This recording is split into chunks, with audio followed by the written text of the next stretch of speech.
shirka waxa ugu weyn wuxuu ahaa oo muhiimka ah la saarayay nuxurka shirka loo tagayba in iskaashiga la dardargeliyo si loo helo maalgelin saddexda wadan ee wadanka oo markaasna la isu furo dhaqaalaha saddexda wadan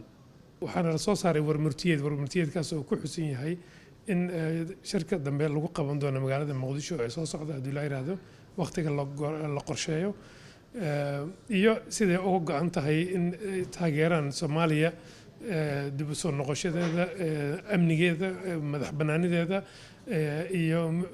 nabadgelyadeedaba inay dawladda federaalka tahay dawladda kaliya oo wadanka ka talisa oo loogala xisaabtamayo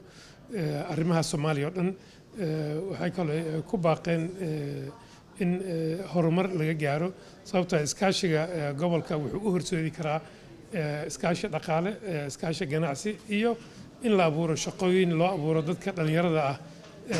gobolkan degan si aysan u tahriibin ay u helaan mustaqbal fiican waxyaalahaas oo dhan ayuu muhiim u yahay in iskaashiga dhaqaale gobolka loo helo maalgashi wadamo badan oo caalamka ayaa maanta raba inay maalgashadaan bariga Afrika oo daruur cusub oo nabada ka uratay